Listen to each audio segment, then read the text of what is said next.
할렐루야. 간증은 하나님을 자랑하는 것 줄로 믿습니다. 오늘 하나님 앞에 드릴 말씀은 간증 앞서서 하나님의 말씀은 고린도후서 4장 8절로 11절까지 말씀을 읽고 중심으로 해서 말씀을 드리고자 합니다. 우리가 이 보배를 질그릇에 가졌으니 이는 능력이 심히 큰 것이 하나님께 있고 우리에게 있지 아니함을 알게 하려 함이라.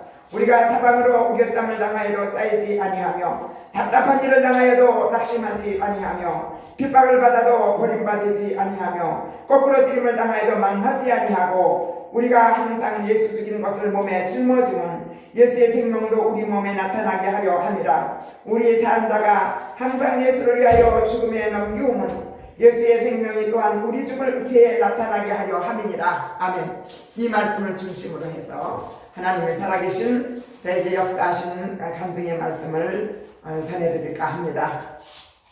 저는 91년도에 제가 교회 개척을 시작했습니다. 그리고 시작한 지 그때 전도사로 지냈고 1년 후에 92년도에 9월 19일 날 제가 목사 안수를 받았습니다. 그러므로 그 목사 안수 받을 때 제가 각오를 세 가지 했는데 쫓겨날 각오하고 순교할 각오하고 굶어 죽을 각오하자. 그리고 목사 안수를 받게 되었습니다. 물론 그 전에 제가 전도사 생활을 한 10년 동안 한 걸로 알고 있습니다.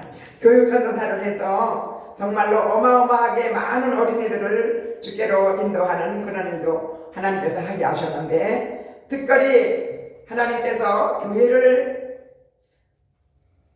이제 개척하게 하시고 개척하는 동안에 일어난 일입니다.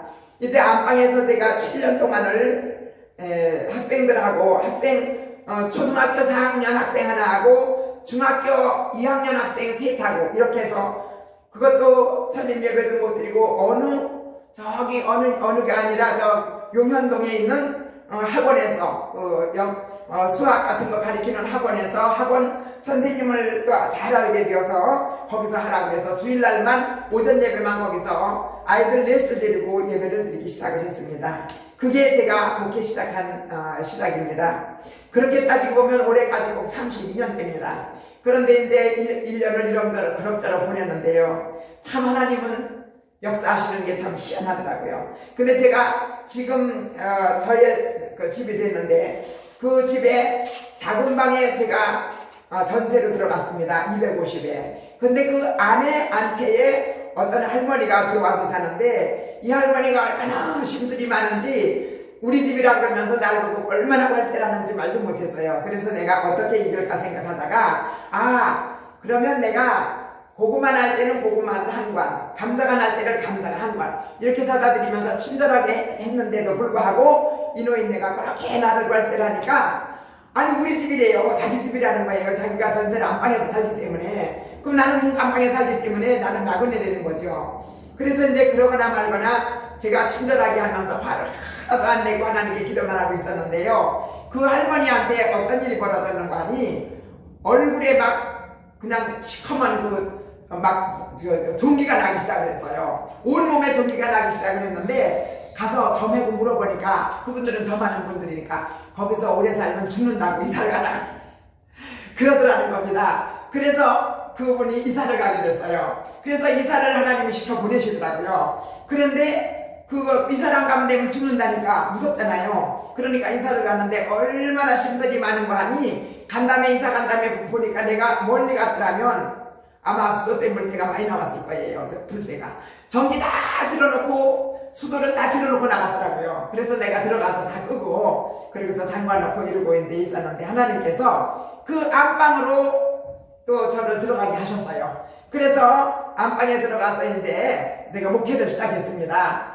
지금의 교회는 바로 뒷골목이에요. 그래서 안방에 들어가서 이제 목회를 시작해서 하는데 학생들로만 시작을 했기 때문에 학생들이 이제 하나둘 모여들기 시작하는데 정하라는 여학생이 있었는데 전도사님 그때는 전도사님이야. 저기 오빠들 데려와도 돼요. 그러니까 그럼 오빠들도 영혼권 받아야지 데려와도 되지 그랬더니 오빠들을 데려가는데 7명을 데려왔더라고요. 그래서 이제 여학생 남학생들에서 이제 시작을 했는데 얼마나 재밌었는지 이 아이들이 안 가는 거예요. 그럼 토요일날 와서 주일날 자고 이제 가는 거예요. 주일날 오후 예배까지 드리고, 그러니까 안방에서 머리를 맞대고 이제 자는 거예요. 남자애들은 안 자고 여자애들만 자고 가는 거예요. 그래서 이제 남자애들 다 집에 보내고, 그러면서 목회를 시작을 했는데 한 10명 되더라고요. 그래 그 아이들은 목회를 시작을 했습니다. 그러다 보니까 철야 예배를 다른 교회에서는 다 10시에 11시에 끝나면서 철야 예배라 그러고 뭐 12시 전에 끝나면 철야 예배라는데, 우리 교회는 가만히 생각하니까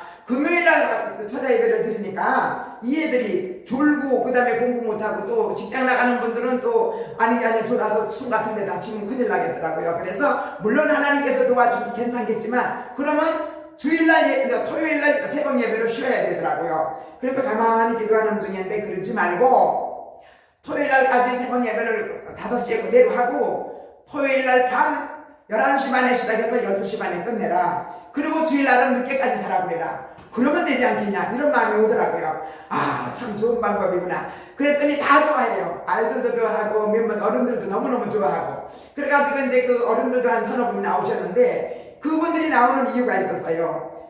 그 이제 신론이 한사님이라고 이제 누나가 정신 이상이 됐어요. 그래가지고 그런데 그 누나 다니는 교회 목사님을 데려왔더니 들은 척도 안 하고 담배를 하루에 2박씩 피워놓은 남동생이. 그런데 뭐 그 이제 딸이 당시 3살이었고 지금은 우리 교회 피아노 반주자로 이제 있고요. 근데 아니 결국은 어떻게 되냐면은 그 누나가 이렇게 아파서 집에 갖다 데려다 놨는데. 그 중에서 이제, 그러니까 누나 아들이 우리 교회에 나왔어요. 학생인데, 고등학교 2학년인데. 그래서 이제, 3학년이고, 여자애들은 2학년이고. 그래서, 삼촌, 우리 전도사님 모셔다가 예배 좀 드려보면 어떨까요? 그 누나가 다니는 교회 목사님들이 왔는데, 예배도 안 드리고, 예삼촌이 나가니까, 우리 전도사님이요. 병 고치는 은사가 있으셔가지고요. 하나님이요. 잘 병도 고치고 해요. 그러니까 전도사님 모셔다가 우리 예배 드리면 어떨까요? 이러니까 그러라고 그러더래요. 그래서 제가 가기 시작했는데 그 수봉산 꼭대기예요. 맨 꼭대기. 갈 때는 못 올라가니까 택시 타고 올라가야 돼요. 너무 숨이 차니까. 그 내려올 때는 그냥 내려와서 버스 타고 집으로 오고 이래서 매일 가다시피 해서 예배를 드리는데 가만히 보니까 옆에 보니까 한 3일 예배 드리는데 약봉다리가 있더라고요. 그래서 내가 하는 말이 그 약봉다리는 뭐냐고 그랬더니 이제 그 누나가 먹는 거래요. 그래서 나도 모르게 내가 이 약봉다리 치우라고, 이 약봉다리 이거 하나도 먹이지 말고 싹 없애라고. 그래서 이걸 먹게 되면 성령께서 섭섭해 하시니까 하나님이 역사를 안 하실 것 같다 그랬어요. 나도 모르게 그랬는데 그분들이 그 약봉다리를 싹 갖다 감춰버렸어요. 안 먹이고. 그러면서 걱정하기를 어떡하지, 양 안 먹이면 오늘 저녁에 잠 안 자고 나가면 어떡하지. 그리고 두뇌가 걱정을 하면서 잠에 들어 잤어요.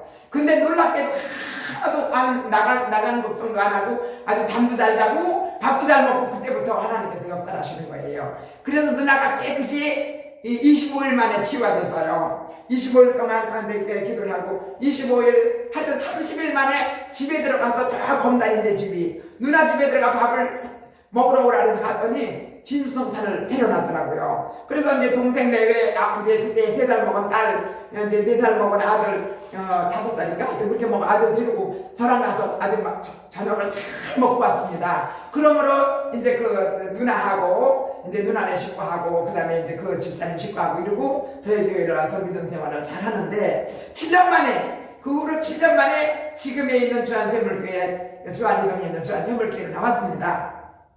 거기에 이제 보증금이 1,200에 이제 매월에 이제 60만 원씩 주고 그리고 나왔는데 하여튼 첫 번에는 조금 넣었는데 밑에 사람들 이간질을 시켜가지고 자기 오빠 주라고 그래서 저 40만 원 이제 주고 있었는데 60만 원을 대번 내라 그래서 65만 원까지 올려냈습니다. 그러다 지금은 55만 원 내고 있지만 그래가지고 그렇게 해서 이제 올렸는데 그래도 하나님이 그걸 하게 하시더라고요. 그러면서 이제 선교도 하게 하시고 그것도 내게 하시고 이제 열심으로 하는데 하나님께서 그래도 신의 한사를 주셔서 잘 쓰게 하셔서 죽었던 사람들 셋이나 위암으로 죽으려고 막 의사가 밥 먹고 죽는다고 한 사람도 내 마음속에서 하나님이 살리면 살리거든요. 그랬는데 진짜 지금까지 살아서 잘 계시고 나가서 돈도 벌어오고 또 그 어머니도 혀가 갈라져서 막 숨 넘어갈 직전에 나 좀 불러달라 그래서 예배 드리니까 또 살아났고 또 남편 되시는 분도 혈액암이 걸렸는데 5년밖에 못 사는데 지금 8년째까지 살아계시는데 저를 그렇게 찾으시고 예배 드리면서 나는 목사님밖에 없고 하나님밖에 없다고 그러면서 하시는 바람에 지금까지 잘 이렇게 살아계시고 지금까지 83세인데도 지금 잘들 살아계십니다.